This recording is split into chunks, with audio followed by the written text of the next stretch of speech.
Maka nyawa adalah perjalanan ruh yang menggerakkan tubuh fisik kita. Nyawa membuat manusia hidup bergerak, melihat, mendengar, dan merasakan. Nyawa itu seperti arus listrik.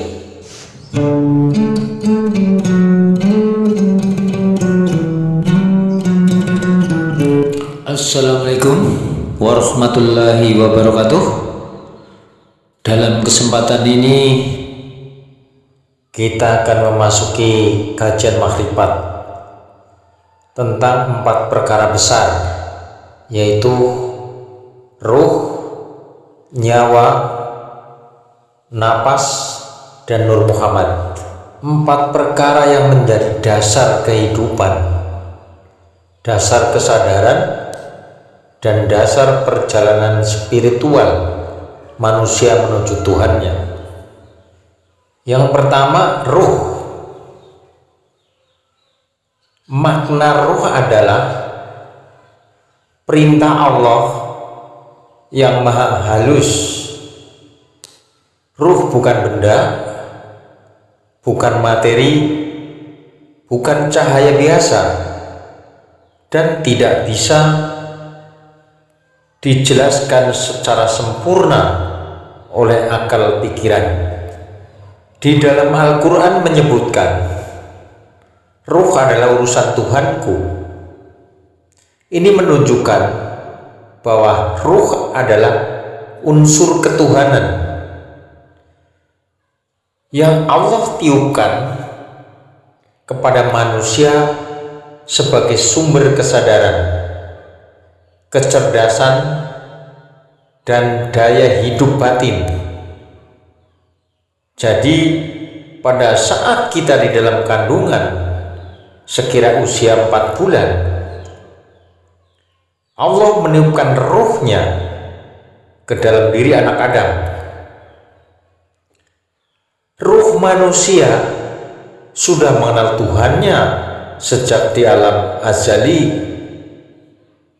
Di sanalah terjadi perjanjian, sebagaimana dikutip bahwa, bukankah aku ini Tuhanmu? Dan ruh menjawab, betul ya Allah, engkau Tuhan kami. Artinya, ruh membawa memori ketuhanan.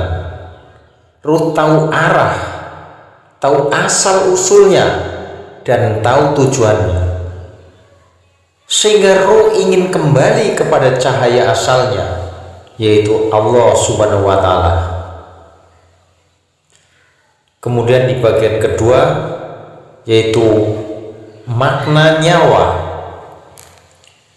Jika ruh adalah energi ketuhanan yang paling halus, maka nyawa adalah perjalanan ruh yang menggerakkan tubuh fisik kita.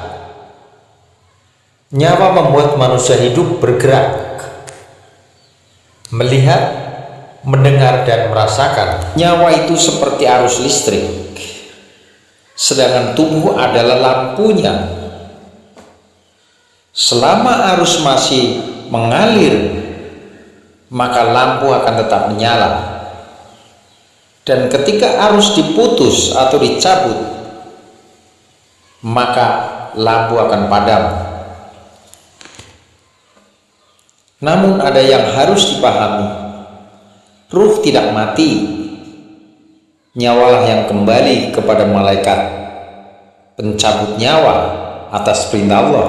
Sementara ruh kembali kepada Allah sesuai tingkat keimanannya. Nyawa mengkait manusia dengan kehidupan dunia, sedangkan ruh mengkait atau mengikat manusia dengan kehidupan akhirat. Lalu bagian ketiga, yaitu nafas. Nafas sering disebut juga jiwa, yang pada hakikatnya nafas atau jiwa adalah ruh itu juga. Nafas adalah pintu kehidupan paling nyata. Setiap tarikan dan hembusan nafas adalah kesempatan untuk kembali ingat kepada Allah,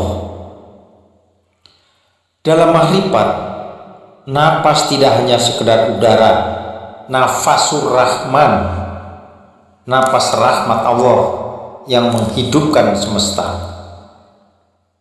Ketika manusia sadar napasnya, ia sedang menyadari hadirnya Tuhan di dalam dirinya.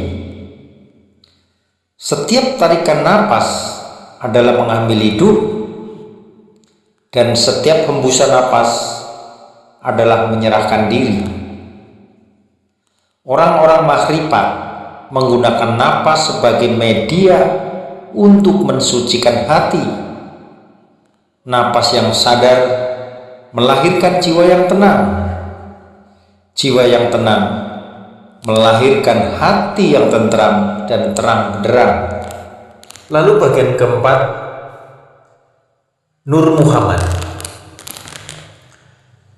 Nur Muhammad adalah cahaya pertama yang diciptakan Allah sebelum segala sesuatu ada.